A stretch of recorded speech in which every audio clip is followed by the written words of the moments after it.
Hi beautiful souls, it's Tan here again today with another video for you on this channel, and today we're going to be doing a 20,000 subscribers Q&A. So thank you very much for everyone who has been following up with the content on this channel and just been coming along with my content. It means a lot to have you guys here, to have this community, to have somebody, to have a group of people that we can like connect with things that we like and have a group of like-minded people here. So there have been a lot of questions for the 20,000 subscribers Q&A in which I selected some of those questions. I'm not yet sure how many I selected. I think it's around 20 that I feel I would like to answer and may be useful for other people out there as well. So let's do this. Now the first question that I'd like to address is not from one particular viewer out there, but it's from a lot of people who have been having questions, consistently about house systems. Which one do I use and why? So when I do readings for clients, I use the equal house system. When I look at my natal charts, or sometimes with the close people around me, I do use the equal house, but I sometimes like to flip back and forth between equal house and whole sign. But when I do readings, I just stick to equal house. The other system that seems to be really popular is of course the Placidus, because when you go into astro.com and other online astrological soft systems out there, the first natal chart you see and you get tends to be the Placidus. So the reason why I choose to use equal house is because of the logic behind how the equal house system was created. And I'm just going to run that through real quickly. I don't want this question to take up too much time, but the equal house system divides each house into 30 equal degrees. So each house is 30 degrees. Each zodiac sign that occupies the house is divided into 30 equal degrees, starting from the degrees of the ascendant. So if the ascendant starts at 18 degrees of Scorpio, then the second house is going to start at 18 degrees of Sagittarius, and so on, so forth. The logic behind how the equal house system was created is based on the intersections of the two great planes, which is the ecliptic plane and the celestial equator. The ecliptic plane indicates the rotation of the sun around the earth, and the celestial equator intersects that as being a projection into the celestial sphere of the rotation or the tilting of the earth on the equator. So we have the intersection between these two planes, and because of this intersection, we're going to have a place where the two planes meet. That's going to be at 0 degrees of Aries, and the other one is going to be 0 degrees of Libra, which is opposite of Aries. So we have the spring equinox and the fall equinox. And then where the two great planes are furthest away from each other is going to be the Cancer, Capricorn, summer and winter solstice axis. And so when we have this intersection, it immediately kind of puts the division of the two great planes into 12 equal parts, where the zodiac's constellations are going to be located.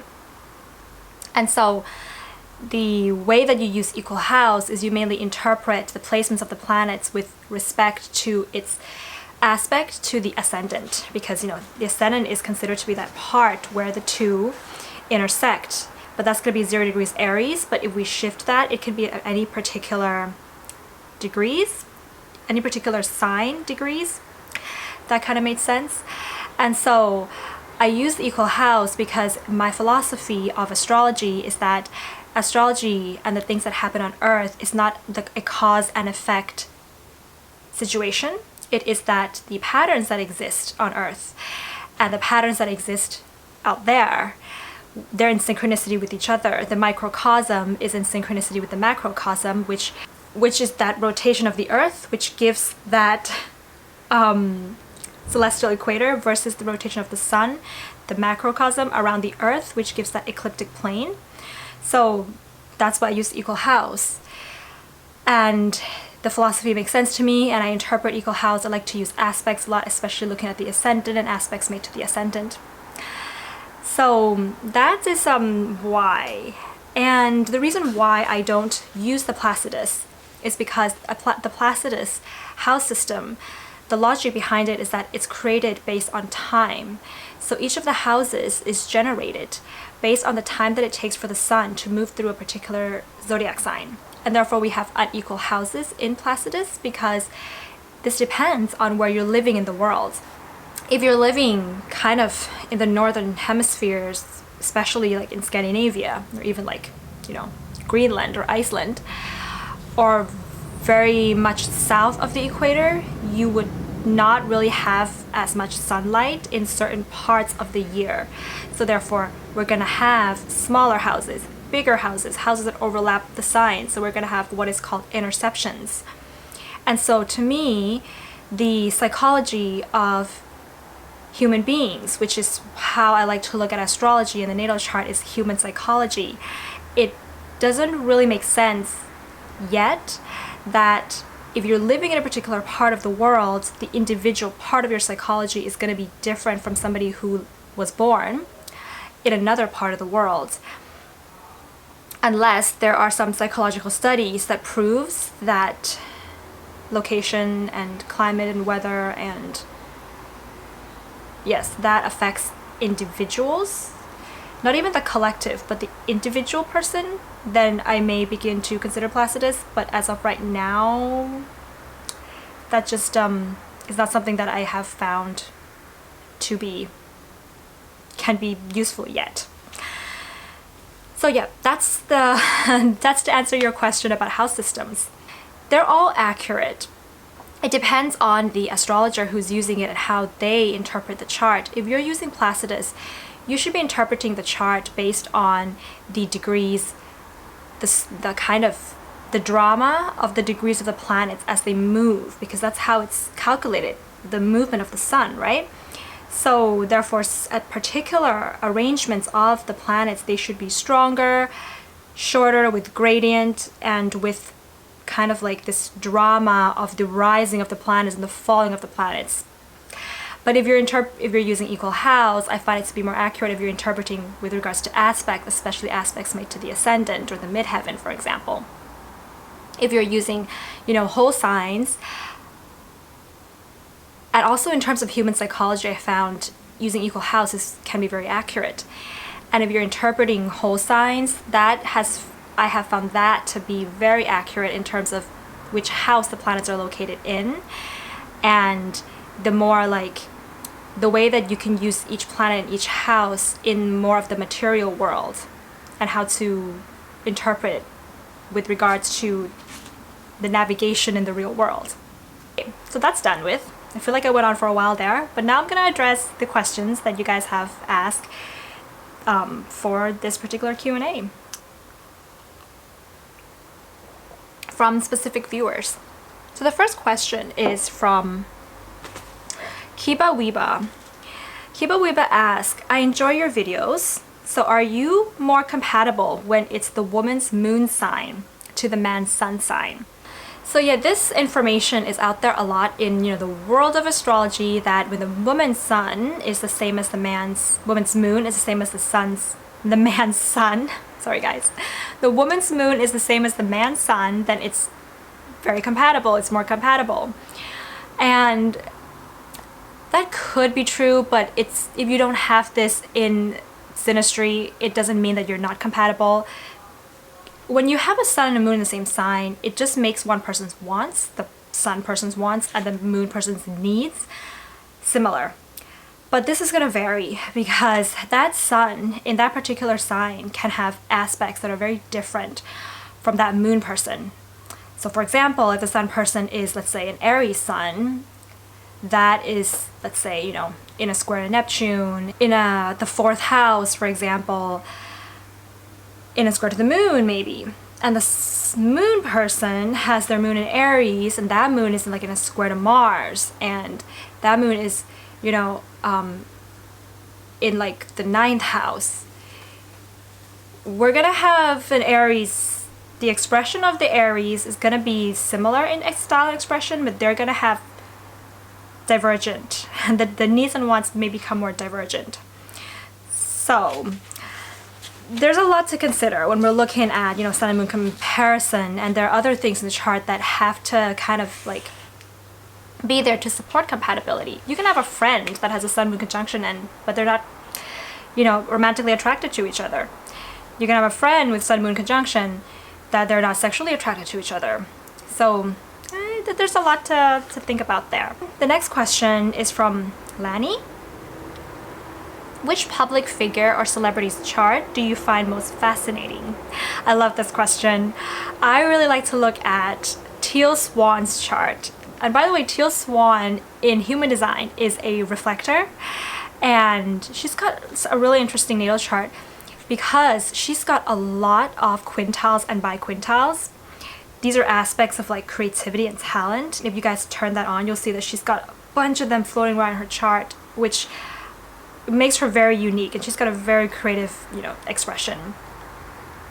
I was also recently just looking at Krishnamurti's chart as well, and I found that to be very interesting because his chart is actually really similar to my natal chart. Our suns are exactly conjunct, and there's just a lot going on there that personally, to me, when I look at Krishnamurti's chart, kind of made me feel that he's a bit of an icon or an idol for me in a way. Sweet Lollipop Shoe. Okay, Sweet Lollipop Shoe says, which aspect do you look at in your solar return chart? The aspects between the solar return chart and your natal chart, or the aspects of the solar return chart only? This is a really cool question. So in the solar return chart, I would look at aspects in the solar return chart first, but they'd have to be really close and a really tight orb. So I would reduce the orbs to like 40% and then see what still is going on there. I wouldn't take into consideration like minor orbs, like in conjunctions in the solar returns, or even sometimes trines and sextiles may, be not a major theme as much as an opposition or square would be. But yes, I also look at that with respect to the natal chart to see what conjunctions we're having between planets in the solar return and planets in the natal, and I would look at that coupled with the transit chart to see the themes that exist there. Okay, Yoda B1 says, what do you think about Thailand with the new king and the government? By the way, Thailand is my favorite place, especially the north. Thanks for the astrological teachings as ever. You're my top 3 astrologer. Thank you! What do I think about the new king and the government? I froze for quite a while there. Really hard to say because in Thailand the way that you talk about your king can actually put you in prison.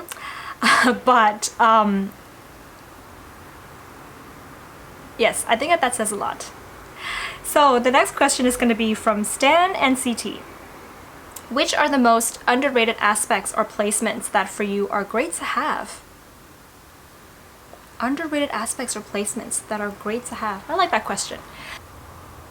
When we look at Saturn, I think that a lot of people kind of cringe on Saturn, but Saturn's actually a really useful planet to have in an aspect to whatever that's going on in your chart, because it does give us that ability to control ourselves.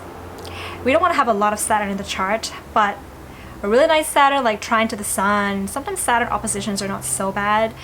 They can give you that amount of like self-control, which, we don't have self-control. We can get ourselves into trouble and get into a bit of chaos. So I think that there is a lot of use in Saturn.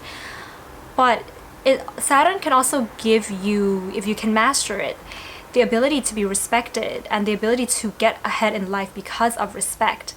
And Saturn is a planet that doesn't take shortcuts. There's a lot of integrity involved in Saturn aspects. So if you have that, you can be a person who has a lot of integrity, who is willing to persevere and not take shortcuts or do things under the table. And so I like that, yeah. The next question, Adam Rising asks, which rising sign do you find most attractive?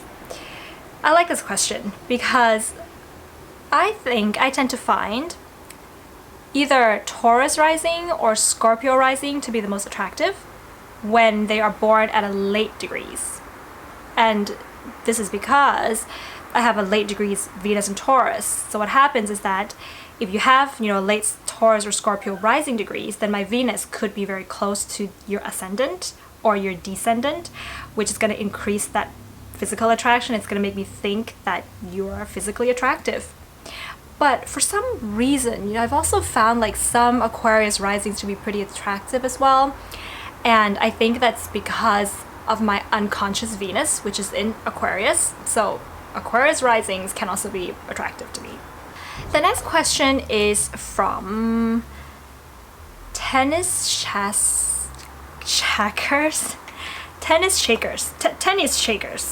Sorry. Which planets show the type of man a woman would like? If we're talking about like and attraction, Mars can show that, but it's not just the sign that Mars is in, it can also be the opposition, which can create a lot of attraction.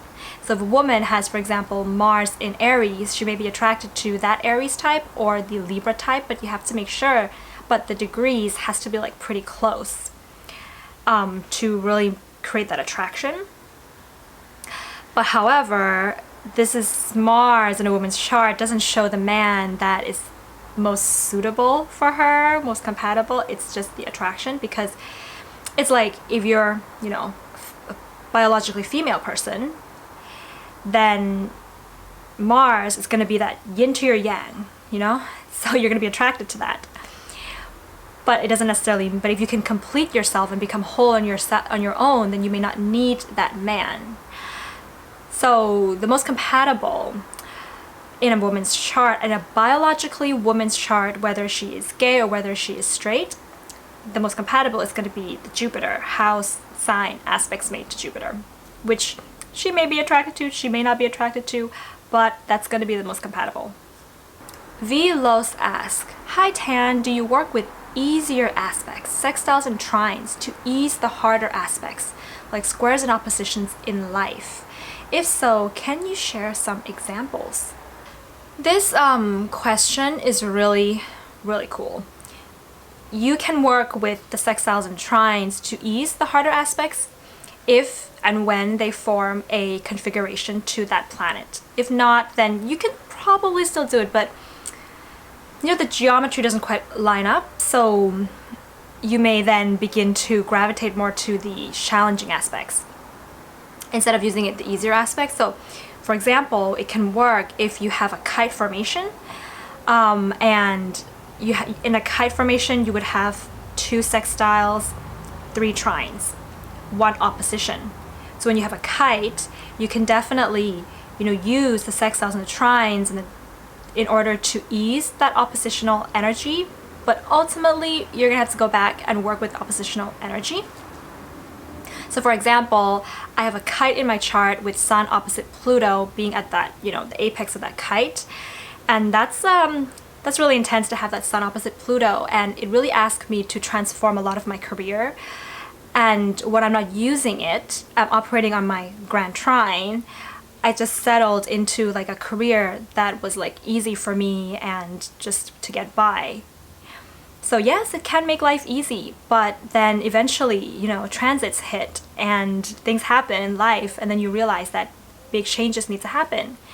And you begin to work with the Sun opposite Pluto, but you know, my Sun opposite Pluto is in a sextile to the midheaven and in a sextile to the moon. So when it comes to my self-esteem, which is the Sun, you know, the ego structure, although there's Pluto that is kind of like dampening that sometimes and kind of pulls me into this dark phase, there's still that Sun sextile the moon, which gives that internal balance, and also Sun sextiles to the midheaven, which tends to let people see me, at least on a public level, as like trustworthy and respectable. So I have this kind of something to anchor that intense, you know, Sun opposite Pluto. I hope that kind of made sense. Okay, Michelle Cardenas says, I'd love to hear more about your views on reincarnation, crystals, tarot, and aliens. Do you have a favorite crystal, tarot deck, or favorite race of multi-dimensional beings? There's a lot of questions into one. I don't think I can answer all of them, but my favorite, this may be not a crystal, but it's a stone. I really like the moonstone, probably because my dominant planet is the moon, and I've worked with the moonstone, which has brought me a lot of calm and peace, and I don't know, I just like felt really like I resonate with the moonstone. I once got a Akashic record read by a psychic who did tell me that I was from Andromeda. Yes, that my, starseed race was Andromeda. Xingtae asks, "Hi Tan, may I know if there's any way I can know if I'm suited for career opportunities overseas in the natal charts?" Oh, this is a great question.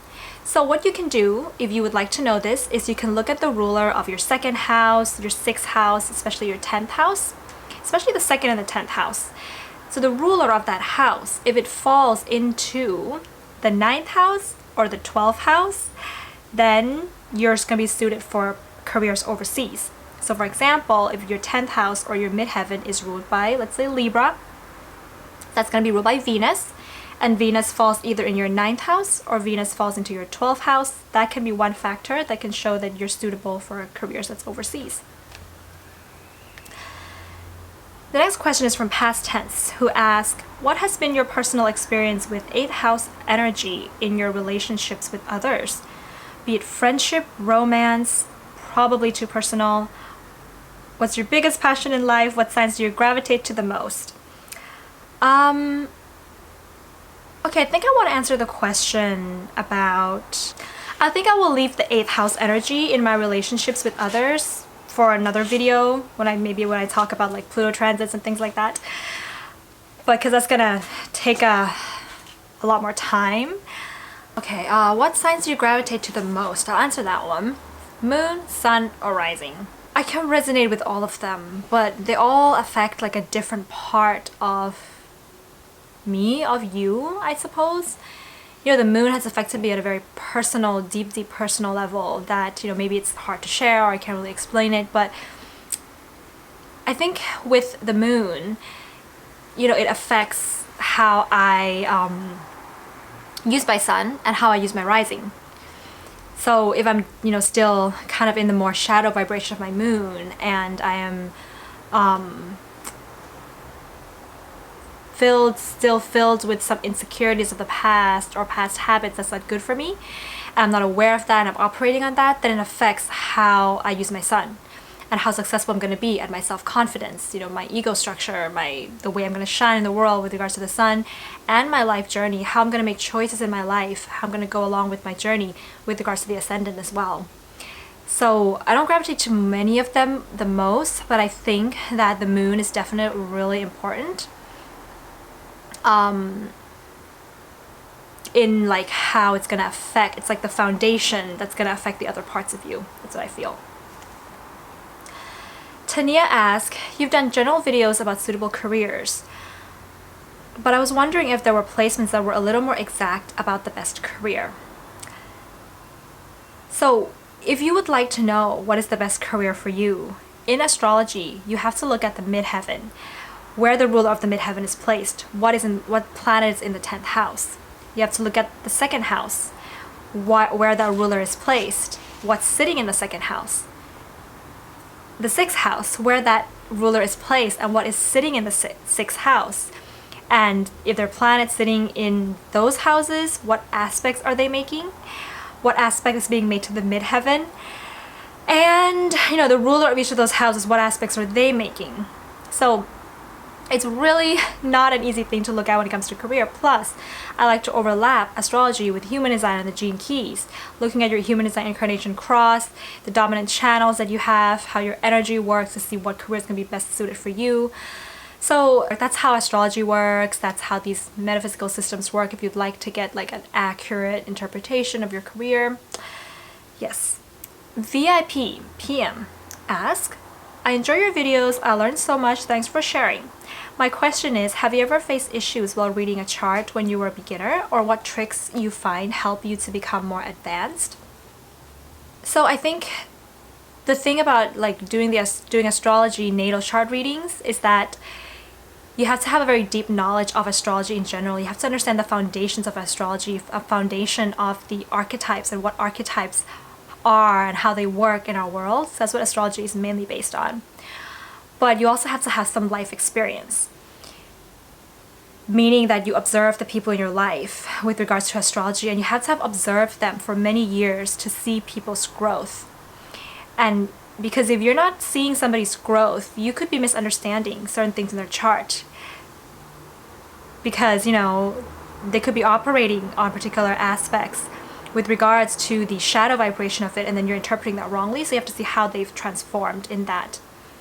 So it just takes a lot of year, it takes a lot of curiosity and a lot of passion. And when you're actually doing a reading, you can have all of this, but if you don't have the trust in yourself that you know what you know, astrology is going to do this thing where it's gonna cause your mind to go round and round and round and round, and you're jumping round and round in the natal chart. And at some point you have to stop and say, okay, I need to focus and I need to know what this client wants. So when a client is ordering a natal chart reading and they don't say anything, they don't write an email back to me and they don't say what they want to know, that is when I can jump around and around and around, because I don't know what I'm looking for. There's so much to look at in a natal chart. So, but when a client does say that this is the question that I have about my natal chart, or these are the placements that I'm most curious about, how do I work with this? That is really useful when doing a reading. So yeah, if you're like doing a reading for somebody, make sure that that person has at least knows what they want to look at, because there's just way too much to look at when you're looking at a natal chart. The next question is from Cal Sao. I would really want to know your take on shadow work and how you went about your shadow work, if it's not too personal, because it really seems like it has helped you. And I need some of that over here. By the way, Capricorn, Virgo, and Capricorn, Sun, Virgo, rising. I think that's the rising. Yes, and Scorpio moon? Or is it Capricorn rising? I'm not sure about the emoticons there. But yes, yeah, I'm actually working on a series for shadow work. It's taken a while because I'm kind of swamped with a lot of birth chart readings, and I have birth chart reading books all the way until like November? Yes, all the way until like November, and I'm trying to do that. Got some stuff going on in my personal life as well, so it's taken a longer than I thought to do this shadow work series that I've been planning. But if you'd like to at least get started on shadow work, I would recommend that you look at the sign that rules your 7th house and the sign that rules your 8th house. That's kind of like a deeper shadow part of you. If you have planets there, especially, they're going to be like a shadow planet. But yes, I've done shadow work on myself, and I've done some workbooks out there. Mainly what I did was I looked at the planets that were in my 7th house or 8th house, and especially if they're making oppositions to planets in the 1st house, it really shows this flipping back and forth between the two. And what you'd like to do is you'd like to take the planets that are in the 7th and you kind of want to put it into the 1st, kind of like know deeply what that sign of the 7th and the 8th means, what the planets in the 7th and sometimes the 8th, what does it really mean? Like, go really deeply into that, and then try to embody that in your life. Try to make practical steps, practical plans, you know, schedule your time to change your habits or to build habits in which will lead you into incorporating those particular shadow traits. And noticing relationship patterns is also really important. What keeps coming up in relationships? What keeps being repeated in your relationships with other people? What are you attracted to in another person that maybe you have that within yourself, and therefore that's when you got to bring those qualities out and like get into the routine of it. So yes, now I want to answer one last question. It is coming from our Discord server that we have currently right now, and if you haven't joined us, you're welcome to join us. Links in the description box below. But there's a question about how do you find homosexuality or whether somebody is gay in their natal chart. And I thought this was really interesting. And there's really no one placements to show that somebody is going to be homosexual or gay, but if you're looking for a pattern, first of all, you can look at Mars in somebody's chart. So if Mars is in a sign that is, this is the first step, Mars is in a sign that tends to be considered to be a little bit weaker. For example, Pisces or Virgo or Cancer, or more experimental like Gemini or Sagittarius. Sometimes Leo as well. And that Mars is positioned in a house that is considered to be a more introverted, shy, or repressed or curious house, like the 4th house, the 8th house, the 12th house. The 9th house sometimes can also show this. And on top of that, you know, you have Mars maybe making an aspect to Uranus or Neptune, especially the hard aspects to Uranus or Neptune. Now, this can also work with other planets as well. If Neptune and Uranus is heavily aspecting Venus, the Moon, Mars, of course, the Sun, Mercury, you know, that's going to bring in that Uranus, that unconventionality, that need to experiment and explore.